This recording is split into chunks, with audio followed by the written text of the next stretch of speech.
Have you been wondering how they got It Chapter 2 to be as scary as it is? Was it the cast? The direction? The catering? We at The Binger have been wondering the same thing, which is why we took a deep dive into the behind-the-scenes secrets that made Pennywise and the losers feel so alive.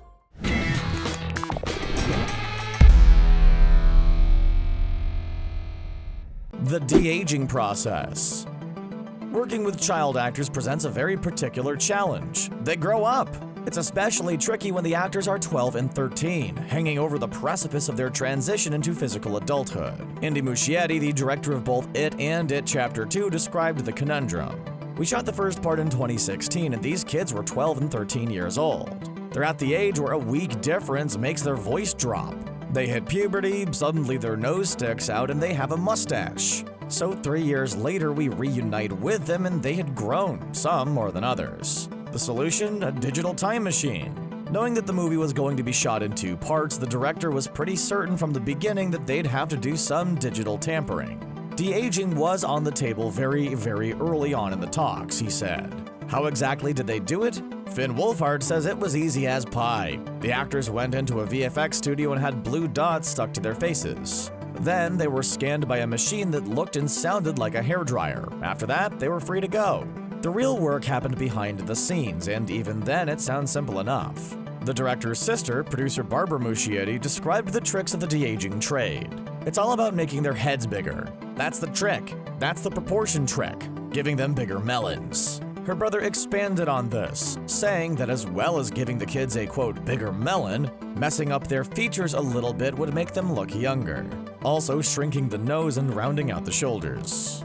The production worked together with a company called Lola, who have also done work on Game of Thrones and the MCU. Handing a virtual version of your face over to a bunch of VFX artists might be a stressful proposition for some, but Andy Muschietti was supervising and knew those faces like the back of his hand. I've seen this movie so many times, he said. I saw Chapter 1 like 300 times. So I know where the nose of Jack Grazer goes. I know where his smile is in relationship with his chin. So we did a lot of work together with Lola, but it was fun. Bill Skarsgård, nature lover. During a recent appearance on The Late Show with Stephen Colbert, Bill Skarsgård described an unexpected source of inspiration for his portrayal of Pennywise. He of course drew on Tim Curry's Pennywise from the 1990 It miniseries, but Skarsgård wanted to give the role his own special twist.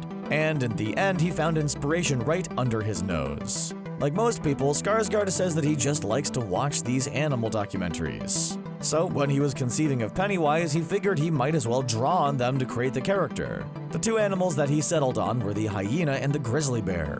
It's easy to trace the hyena's influence in the snarling, scrappy way that Pennywise chases the losers. But the grizzly is a little less obvious. Skarsgård said he translated a very particular aspect of the bear to Pennywise, the lip. He illustrated it more, asking, have you ever seen a big grizzly bear scream with all the drool? That does make sense. Yeah, I do my own stunts. Although they weren't jumping off buildings Jackie Chan style, the cast of It Chapter 2 did a lot of their own stunts. Their bruised and battered look towards the end of the film wasn't just movie magic. Jessica Chastain, for one, recounted some of her more perilous moments on set. There's the scene where she gets dragged underwater by an emaciated Mrs. Kirsch. Apparently, as she was struggling to get her knee up, she sliced it open. She said, I have a scar from it actually.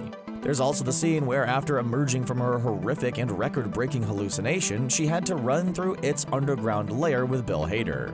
I had an accident where I was going through a cave, she said. I stood up too quickly, and it was all rocks. I'm pretty tough, but I started crying. Bill Hader, who witnessed it, said that it was one of those things like when something happens and everybody went, oh, that was bad. Sitting on the ground covered in blood, Chastain was confused. I was sitting covered in blood, and I was trying to figure out what was real blood and what wasn't. Luckily, the on-set nurse gave her a quick once-over and found that Chastain had cut open her head. This one didn't leave a scar. James McAvoy did his own stunts too, and like Chastain, paid the price. When searching the sewers for Pennywise, McAvoy suddenly disappeared underwater. Bill Hader described the moment, saying that James was walking and all of a sudden he disappeared underwater. We all freaked out. After a moment, McAvoy popped up out of the water, still in character as Bill, and assured everyone that he was fine.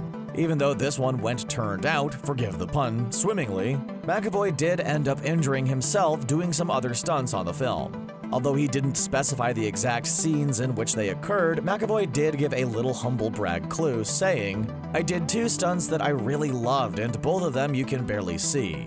Both of them I elected to do, and they weren't in the script, and the director didn't even ask me to do them."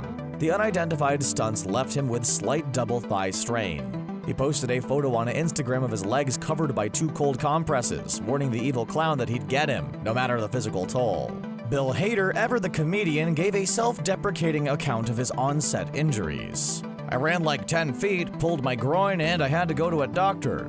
When he explains it in more depth, the injury becomes more understandable. They were filming a scene in which the losers are running from Pennywise, and Andy Muschietti was being very thorough. Andy wanted like every conceivable angle, Hader said. "We were just running in circles for hours." After running in circles for what Hader described as like 18 hours, he went a little too far and paid the price. Bonding rituals. When making the first It, one of Andy Muschietti's main concerns was making the friendship between the losers believable. He asked himself, would the chemistry work? Would it be credible as a group of friends? But in It Chapter 2, he was stuck with an even bigger problem. As he put it, engaging the audience emotionally with a new cast. Aside from casting adults who look similar to their kid counterparts, Muschietti was fixated on creating a real bond between the 2 generations of losers. To achieve this, he hosted an unconventional cast barbecue. First, he set up a speed dating game where the kids and adults would all have a few minutes talking to each other before they would switch to another person. Next, the adults and the kids paired off into their respective older-younger self pairings to engage in staring contests for 3 to 4 minutes. Andy Bean, aka Adult Stan, said that he really appreciated Muschietti's sense of humor in that moment, which lightened the mood and got the co-stars to actually start talking. The young actors were also tasked with writing letters to their older selves, trying to imagine their characters' progression over the 27-year gap.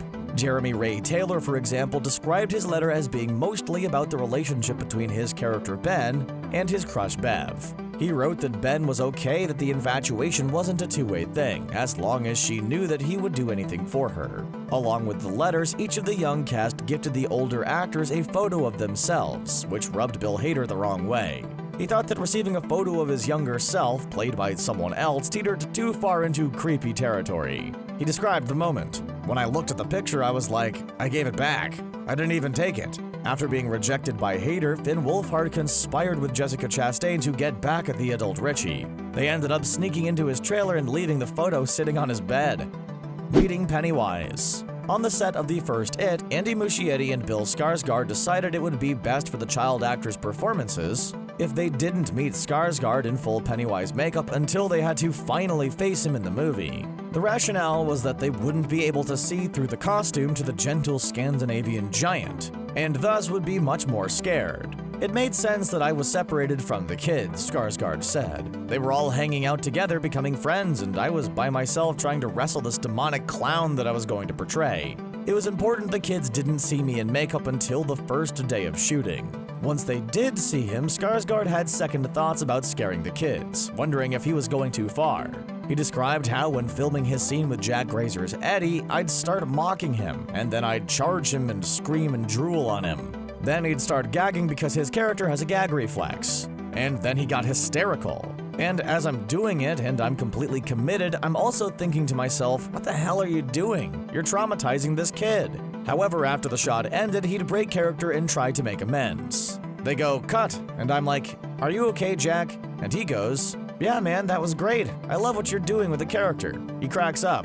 Even though he wasn't in character all the time, Skarsgård would still have to keep up his evil momentum. Between takes, he would walk around pacing and laugh maniacally, making noises and screams to be in the right tone for the scene. Chill Skarsgård. If you can overlook the horrifying surprise, Bill Skarsgård was apparently a very chill guy to work with. To balance out the scare tactics, he tried to show everyone that Pennywise was just a character, and that he could flip the scary clown switch on and off whenever he chose to. Whenever he was on set, Skarsgård would have to be in full Pennywise makeup, because the whole process took 2.5 hours to complete. He was trapped in the clown suit, but he would still have to do normal things. Bill Hader described when he first glimpsed Skarsgård, "The first time I saw him was in the back of a Suburban drive past me as I was walking the other way on the set. Seeing Skarsgård as Pennywise sitting in the backseat of a Chevy SUV deflated the horror for Hader, and allowed him to act without getting too scared. Apparently, Skarsgård even made his enforced costuming into a joke, showing up in unexpected places dressed as Pennywise, but acting like regular old Bill. "He met me in a restaurant dressed like that," said Bill Hader. "Full makeup. He was like, 'Bill, over here.' He's just a regular actor. He doesn't need to stay in character." That's what was fun about it. You could just hang out with him and then suddenly Pennywise comes on and you're like, whoa, that's it for now. Do you think all the behind-the-scenes bonding rituals and scare tactics resulted in a more believable movie? Let us know in the comments below. And if you're looking for more It 2 theories, breakdowns, and behind-the-scenes moments, make sure to subscribe to The Binger.